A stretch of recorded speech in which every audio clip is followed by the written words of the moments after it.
बंधुओं, विधानसभा परिषद में आपका स्वागत एवं अभिनंदन करती हूँ।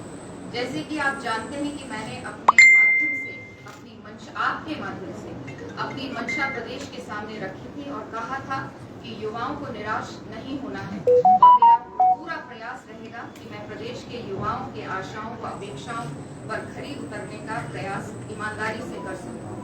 मैंने ये भी कहा था कि मैं अनियमितताओं को लेकर कठोर निर्णय लेने में संकोच भी नहीं करूंगी। आज 23 सितंबर है और ठीक 30 दिन पहले 3 सितंबर को यहीं पर हम आपने बातचीत की थी। तब मैंने यह वादा भी किया था कि जल्द ही मैं आपसे दोबारा मुलाकात करूंगी। मैं आप सबको सूचित करना चाहती हूँ कि मुझे कल देर रात विशेषज्ञ समिति से जांच रिपोर्ट प्राप्त हो गई है। आप जानते हैं कि मैं कोसवार में थी और मैं वहां से जब लौटी तो मुझे खबर आई कि रिपोर्ट तैयार है, पूरी रिपोर्ट तैयार है, रिपोर्ट तैयार है, इसलिए वो मुझे सौंपना चाहते हैं। समिति ने यह सराहनीय कार्य किया है, मैं अप्रिशिएट करूंगी हमारी समिति को। तीनों ने लगातार 20 दिन तक दिन रात मेहनत की है। शनिवार रविवार की भी उन्होंने परवाह नहीं की है और साथ ही साथ अपने विधानसभा सचिवालय के जो मेरे अफसरान हैं उन्होंने उस समिति के साथ पूरी तरह से उनको कोऑपरेट किया है, उनके साथ रहे हैं और जब भी कुछ भी कागजात उन्होंने मांगे हैं वो उन्होंने उन तक पहुंचाए हैं। समिति ने सराहनीय कार्य किया है और निर्धारित अवधि के पूर्व ही रिपोर्ट सौंप दी है। पूरी रिपोर्ट 2014 पेज की है, लेकिन इसमें संलग्न भी शामिल हैं, जबकि केवल रिपोर्ट की अंश जो है वो 29 पेज के हैं। समिति ने विधानसभा सचिवालय के रिकॉर्ड का परीक्षण करने पर यह पाया कि वर्ष 2016 तक, वर्ष 2020 तथा वर्ष 2021 में जो तदर्थ नियुक्तियां की गईं, उनमें अनियमितताएं थीं तथा इन भर्तियों में विभिन्न पदों के लिए निर्धारित नियमों का पालन नहीं हुआ है। समिति ने विभिन्न न्यायालयों में द्वारा नियम विरुद्ध भर्तियों के संबंध में समय समय पर दिए गए आदेशों का हवाला देते हुए अपनी रिपोर्ट में यह सिफारिश की है कि निम्नलिखित कारणों से नियमों के विरुद्ध की गई इन तदर्थ नियुक्तियों को तत्काल प्रभाव से निरस्त कर दिया जाए। समिति ने वर्ष 2016 तक 150 तदर्थ नियुक्तियों, वर्ष 2020 में 6 तदर्थ नियुक्तियों तथा वर्ष 2021 में 72 तदर्थ नियुक्तियों की पहचान कर उन्हें निरस्त करने की सिफारिश की है। समिति ने इस संबंध में जो कारण बताए हैं वह इस प्रकार हैं। सेवा के विभिन्न पदों पर सीधी भर्ती के लिए निर्धारित चयन समिति का गठन नहीं किया गया। इस प्रकार यह तदर्थ नियुक्तियां चयन समिति के माध्यम से नहीं की गई हैं। तदर्थ नियुक्ति के जाने हेतु कोई विज्ञापन नहीं दिया गया और न ही कोई सार्वजनिक सूचना दी गई और न ही रोजगार कार्यालय से नाम मंगाए गए। तदर्थ नियुक्ति किए जाने हेतु इच्छुक अभ्यर्थियों से आवेदन पत्र नहीं मांगे गए, केवल व्यक्तिगत आवेदन पत्रों पर नियुक्ति प्रदान कर दी गई। तदर्थ नियुक्ति किए गए जाने हेतु कोई प्रतियोगिता एग्जाम परीक्षा आयोजित नहीं किए गए। इन तदर्थ भर्तियों के लिए सभी पात्र एवं इच्छुक अभ्यर्थियों को समानता का अवसर प्रदान नहीं करके भारत के संविधान के अनुच्छेद 14 एवं अनुच्छेद 16 का उल्लंघन हुआ। जांच समिति ने अपने रिपोर्ट में इस बात का भी उल्लेख किया है कि कार्मिक विभाग के 6 फरवरी 2003 के शासनादेश द्वारा विभिन्न विभागों के अंतर्गत तदर्थ, संविदा, नियत वेतन, दैनिक वेतन पर की जाने वाली नियुक्तियों पर रोक लगाई गई है। उक्त 6 फरवरी 2003 के शासनादेश में व्यवस्था उपबंधित है कि श्रेणी ग तथा घ के किसी भी पद पर दैनिक वेतन, तदर्थ, संविदा, नियत वेतन पर नियुक्ति नहीं की जाएगी। इस प्रकार की नियुक्तियों पर पूर्ण रूप से प्रतिबंध रहेगा। पत्रकार बंधुओं, इतनी विस्तृत जानकारी आपके साथ शेयर करने से ये लाभ होगा कि जांच समिति की सिफारिशों के अनुरूप विधानसभा अध्यक्ष के रूप में मैंने जो निर्णय लिए हैं उनको समझने में आपको आसानी होगी।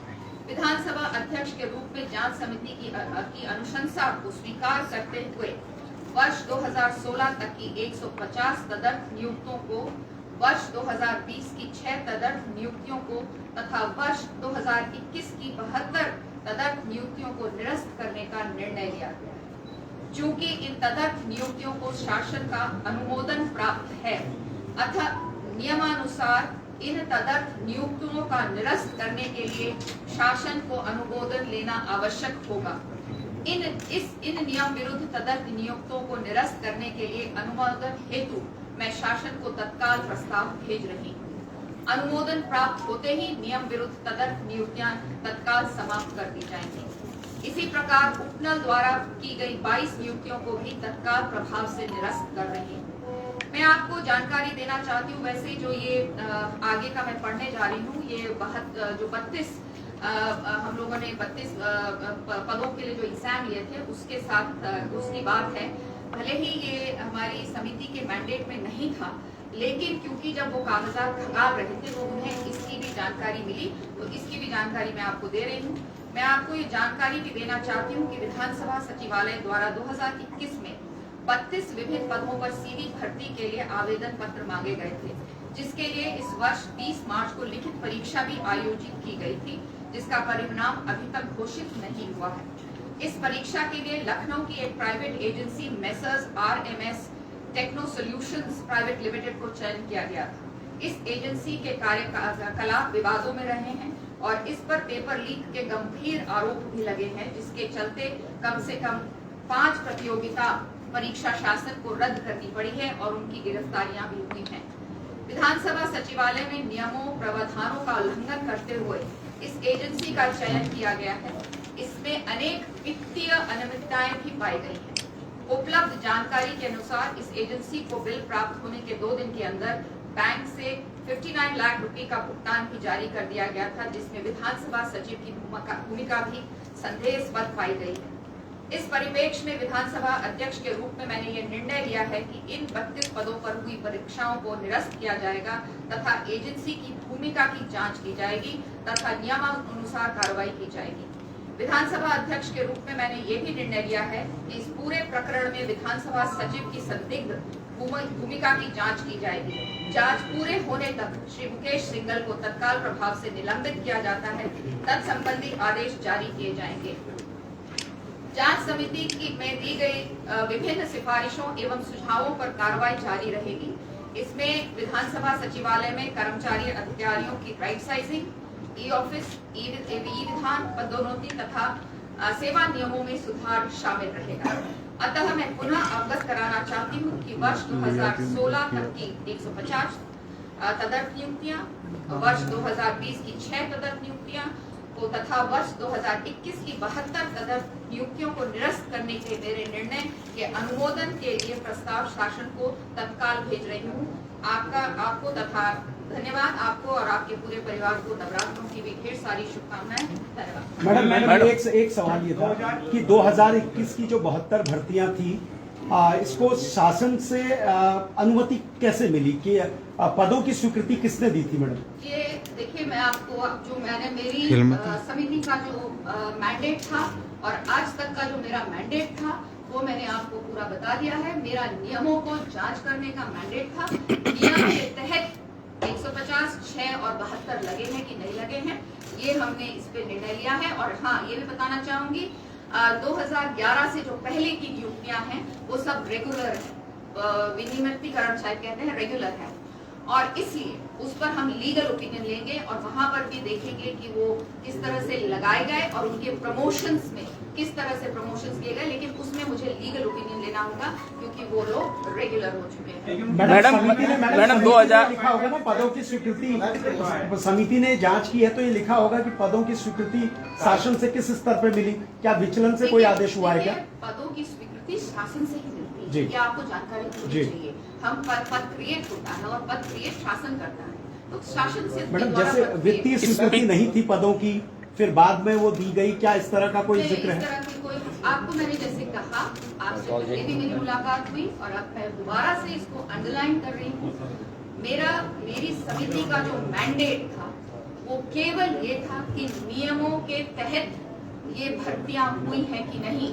जांच पर पाया गया है कि नियमों के तहत ये भर्तियां नहीं हुई हैं, इसलिए विधानसभा अध्यक्ष होने पर मैं इन जो हमारी भर्तियां हैं इन्हें मैं इसी वक्त तुरंत ही इन्हें खत्म करती हूँ।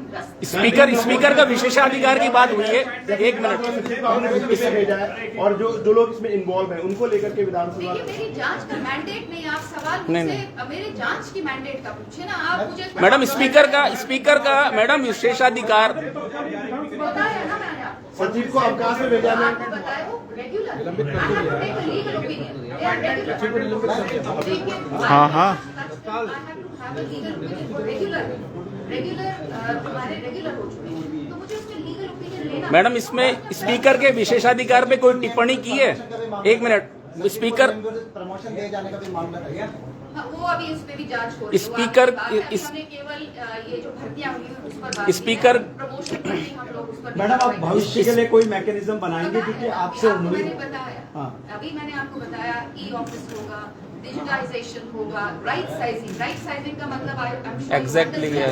इस विधानसभा को, गैरिसन और देहरादून की विधानसभा को कितने लोगों की जरूरत है। मैडम ये जानना चाहेंगे विशेषाधि- क्या आप ऐसा कोई प्रोविजन करने भी जा रही हैं, क्योंकि इसमें बहुत बड़ी, जब ये नियुक्तियां आपने 3 बार की निरस्त कर दी हैं, तो क्या विधानसभा अध्यक्ष के जो इस तरह के जो राइट हैं, विशेषाधिकार- उसको भी हम राइट साइज करने जा रहे हैं? या विशेषाधिकार पे कोई टिप्पणी करिए रिपोर्ट में। रिपोर्ट में मैंने आपको जो कहा, उनका जो मैंडेट था उन्होंने वो किया है। हमने उनको और कोई मैंडेट नहीं दिया था एक्सेप्ट कि नियमों पे वो जांच करें।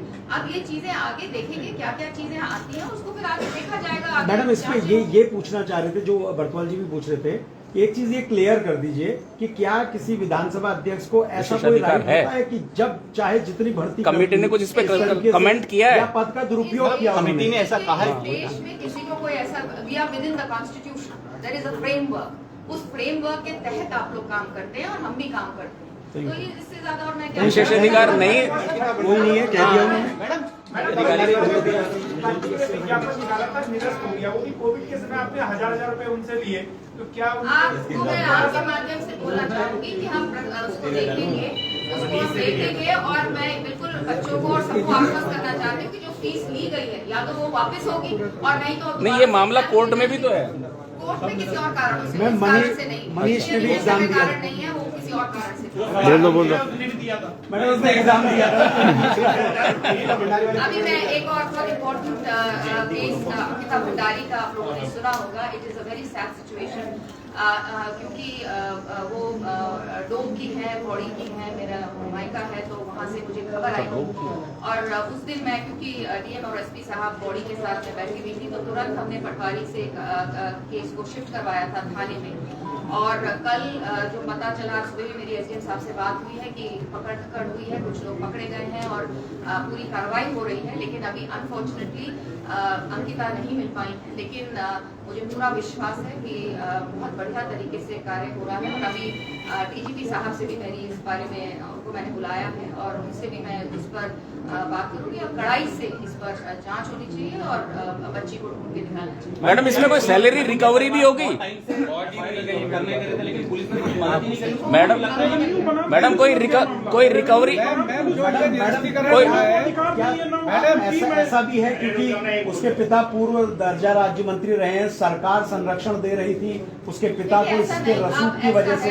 हर चीज को हम कुछ अपनी निजी स्वार्थ तक ना लेकर आए। कुछ कारण होते हैं, कुछ चीजें होती हैं और आज के समय में कुछ ऐसा नहीं होता है कि आप दर्जाधारी थे तो ये था वो था। अगर कोई गलत है तो वो किसी का भी बच्चा हो, किसी का भी बेटा बेटी हो, वो गलत है, इसमें दो राय होनी ही नहीं चाहिए और ना होती है।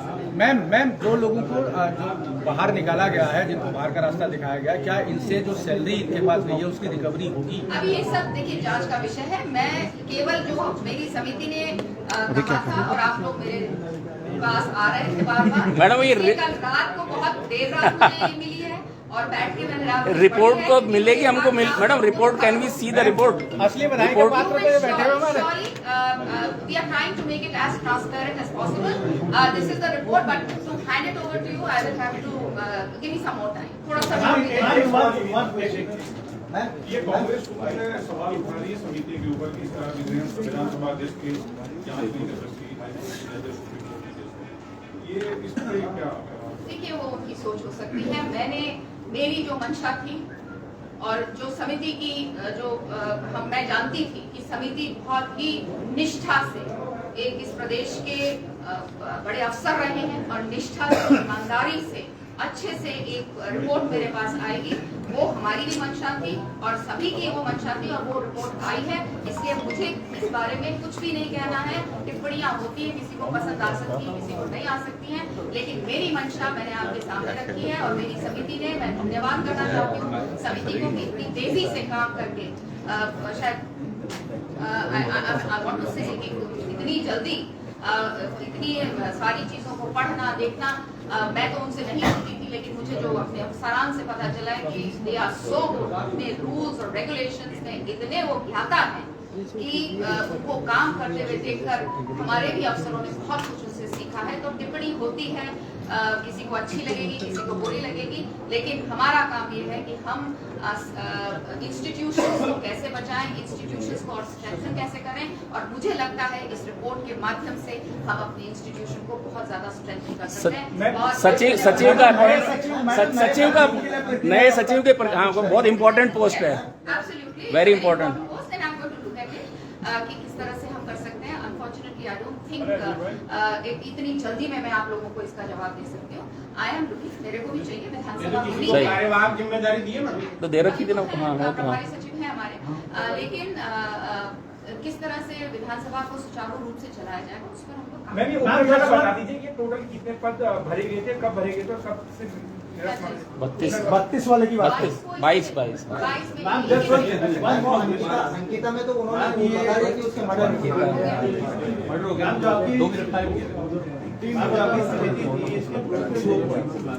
पहला इरेगुलरिटी उन्होंने किया, दूसरा ये वो तो पॉलिटिकल क्लाउड्स हुए सारे। Don't put words in my mouth. I'm not ready to It is very. All these people are Please also read what I politicians. said. I am not So क्या? interested. I Ma'am, just say question, don't get me to controversies. कभी तो अच्छा करने दो भाई. I'm not getting into Don't get me to controversy. Madam, इस बार अच्छा हुआ। इसने क्या कहा, इस बार उसने क्या अच्छा कहा. हुआ। I don't know इसने क्या कहा, क्यों कहा, नहीं कहा. मैंने जो कहा वो मैंने आपको तो बताया. क्या मेरी कमेटी समिति ने ने जो कहा वो लिया आपने. ना? Madam, are you in touch with party high command over this issue? Do you think I should be? I have that. It's a democratic country and we work in a very democratic party. So we are allowed to take our own decisions and I have taken my own decision. Thank you.